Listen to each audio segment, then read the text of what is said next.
Hey paper crafters, thank you so much for joining me today. I love that you took the time to pop by my channel, check out the video that I've got going, and hopefully stay and poke around a little bit. I'm really excited to be able to offer some videos now and then and share my love of paper crafting. So I hope you find something that you enjoy and come back to see me another time. Bye-bye. Hey paper crafting friends, thanks for joining me today. I'm here with another video featuring the C'est La Vie Parklane paper stack. Hopefully you caught the video where I showed how to take this pad apart and create some project sets. And I've already done 2 different videos featuring those project sets and 2-page layouts that I made with them. Okay. The one that we're going to work on today is going to feature this collection. So when I broke the stack apart, these are the pieces that I created, okay? And we've got, let's see, just a black solid. There's a white cardstock with some French words on it. This really pretty pink floral. There's this linen black and white stripe. And then there's this vellum with the flowers on it. So a lot of really beautiful papers to work with. And then these were the sentiment cards that I decided I would potentially use with this kit. What I've brought in for the background is just a sage cardstock. I really like the way that it looks with the black and white and then that hot pink.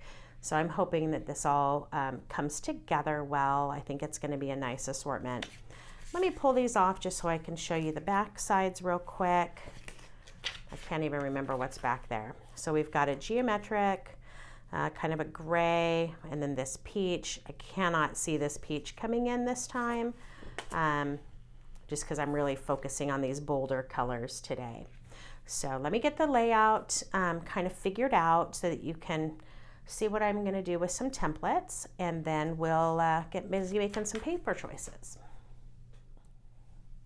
So here's the basic idea for today's layout.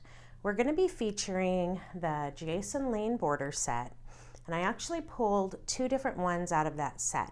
So I've got Jason Lane 1A and 1B, so that's going to be here and here, and then I've got Jason Lane 2A and 2B here and here. I want to use that white paper with the French words on it, so I really wanted to make sure that I had some border pieces that I was going to be able to run across. I just feel like this text would not work as well kind of chopped off on a tall border. So by doing one piece here and one piece here, I'll be able to, use that paper efficiently and line the border set up. I'll have a piece that can have the words going the right direction here, and then the top one of those borders will actually go here. So hopefully that makes sense. Jason Lane 2A and 2B are these ones, and I'm just dividing them with a 1/2-inch strip. Again, I just like to do that for an accent and to kind of seal the seam between the 2 border pieces. I've got room here for 2 4x6 photos on this page, and then another 4x6 here. And then I've got a 5x7 kind of mat planned with 2 3x4s on it and a 3x4 here. Okay. As far as accent pieces, I was pulling in this Tiny Notations. This is 8T. I absolutely love this shape. I use it a lot. It really works well with a lot of the sentiment cards. So I'm hoping I can find one to fit just right in there. And then I've also got the tiny tags, 1T here. I just really like the little chevron at the end of that. So this is what I'm looking at. I have made one paper choice already, and that's this one. So I'm going to go ahead and get this border cut, and I'll start thinking about what else I'm going to put in place. And if I have any cutting tips as I'm going, I will pop back on and share those with you. Again, thanks for being here today, and I'm excited to see where this goes. All right, so one of the things that I want to work into my layout today is just a slightly bigger version of this tiny notations piece. I have a sentiment card that is going to work pretty well with the inside of this tiny notations, but I want to mat it. And I recently discovered these really cool tracing discs, and maybe you've seen them before. My understanding is they're really designed to be a support for sewing or quilting, but I am loving them for creating embellishments that I want to back, and just getting that just perfect size. I've always kind of freehanded it. I've just traced and then I'll cut freely around the edge and I get what I get. But this is so much tidier. So if you haven't seen them, this yellow one is actually my favorite. You just put it, the bigger part, you put it under your template, okay? And you just push it up against it, okay? You stick your pencil in the hole, and this kind of reminds me of a spirograph. If you had a spirograph as a kid, you just use your pencil and go around, hold your template as tight as you can, okay, and work your way around. And this one is going to provide about an 1/8 inch larger trace than the template. Okay, so I'm going to try to hold that up here so you can see it. Hopefully you can see my trace line. Okay, that for me is fantastic. Now you can go bigger. Each one is going to get a little bit larger.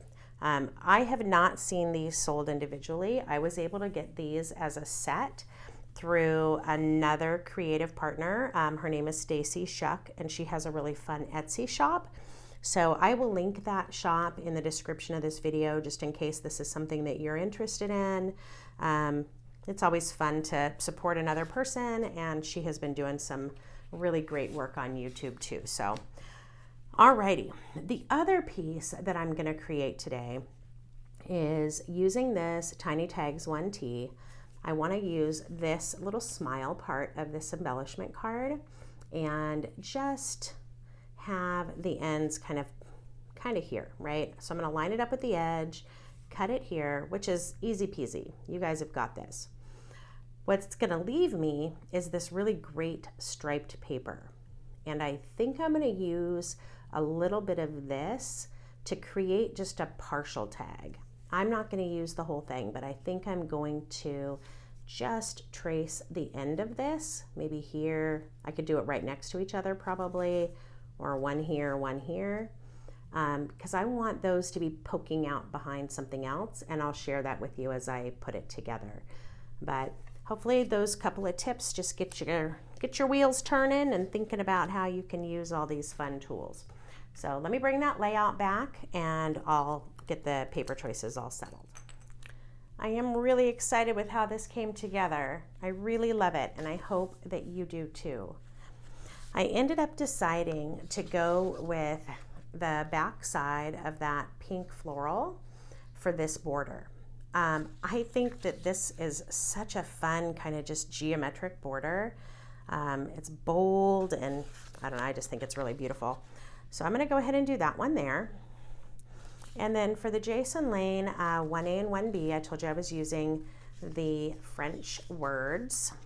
So again, when I cut this, it really didn't matter as much what border went on top and what one went on bottom. But if I wanted it to work out just like I had designed it, I just had to be careful that I had the print going the correct direction, okay? So here's the top one.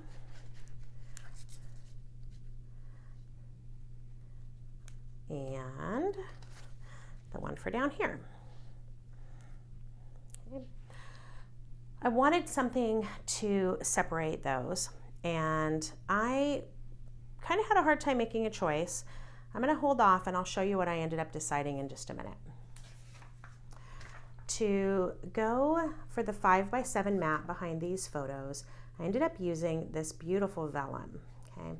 And I'm going to tuck that underneath the edge.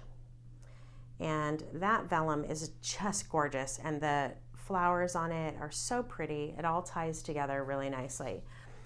Okay. And I'm just going to use black Remember there was that one solid sheet of black that I pulled out of the stack? That's going to be my photo mats for this layout. Over here, I've got that 4x6, another 4x6, and then this one. Here I had a choice of whether I wanted to do another photo mat, okay, there was plenty left, or I could do one of the sentiment cards. This is where I decided to add in that pop of color, okay? So I'm going to go ahead and use the sentiment card here. But if I had left it with just this little bit of pink, I really think that it would have been unbalanced. So let me show you the touches that I'm adding in to kind of tie this thing together a bit more. Okay, got a little bit more pink with this little tag that says smile. That's going to go up here. Okay. And then this is where I was like, oh, I know what I want to do for these strips. I have this really fun, I think it's called Sugar Plum. This is a glitter paper that was from Close to My Heart. And look at how fun that is, separating those two borders. I'm loving that. If you don't have a glitter paper and you don't want to pick up something like that, you could always just bring this beautiful bright pink out. I did try it with a couple of strips of the floral. That was what I had done originally, and I just didn't like it as well. Let me grab those and I'll show it to you so you can think about it. Maybe you would love it. I was not a fan, but you know, we aren't all the same. So there was this one and this one. So that was my original plan, right? I thought, oh yeah, I'll use that floral. And then when I got it together, it just didn't work for me. So that more solid glitter feel was right up my alley. I like a little touch of bling. To carry that through even a little bit more, I went ahead and cut a 3x4 of that glitter paper, and that is going to back my sentiment right there. Okay. I still wanted a little bit more embellishment on here. And you know me, I like some, but not a ton. There are definitely people that more heavily embellish their layouts than I do. I love for my photos to tell the story. So I ended up using one of the sentiment cards that had this really cool leaf on it, and I just fussy cut a little bit around the edge. And I thought this is just kind of a cool accent here. I'm gonna break up a little bit of that geometric. Okay, so there's that. And then I had shown you how to use those tracing discs to create the slightly larger version of that tiny notations. This is the result of that. And then I used that Bonjour sentiment card, and I just cut it. I didn't do the fussy edges. I just cut it straight along each end, and that's because I thought it would be really fun to bring in like a pink enamel dot, a pink jewel, something like that to just add that one more little touch of fun. So I was thinking of this kind of up here at the top, and I do think that you need the black backing on this, or it's just going to get lost in all of that pattern. Okay. I also created just a couple more of these little tag pieces. These are not long like tiny tags 1T. They're just that little end piece. But look at how fun. I'm just going to tuck them here, whoop, and here. And just bring a little touch of that stripe over to this side, because you always want to carry those elements. Anything that really catches your eye, you want to use it in more than one place, right? So you don't just go, poof, I'm just going to stare at this. So by using it in more than one place, you're kind of balancing your layout a little bit better. So this is the layout. So I hope that you are excited about it. I know I am. I want to go ahead and get this all taped down and get everything put together. I know I will pop up a few things. I'm definitely going to pop up this Bonjour sign on the with some adhesive foam tape. I'll pop up this leaf. These are still, this is going to be tucked. These are going to be tucked. I don't think I'll pop this up. I will add a couple of embellishments with either some jewel dots, enamel dots, something like that. I pulled out a couple of options, but it's easier for me to see it once I have it all put down. But I have these kind of fun ones that are just a little bit glittery, glimmery, and then even just a light pink jewel. Like this goes really well too. So that may be just the thing I need for on there. So hopefully this got you thinking, and hopefully you've got this stack dug out and tore apart and you are busy creating. If not, grab something black and white, throw a little bit of hot pink in there and have some fun. So thanks for tuning in today. I do appreciate every time you tune into my channel. If you are not a subscriber yet, I would love it if you decide to join my paper crafting group. Hit that subscribe button and hit the little notification bell so you never miss a video. I hope to see you again soon. Bye-bye.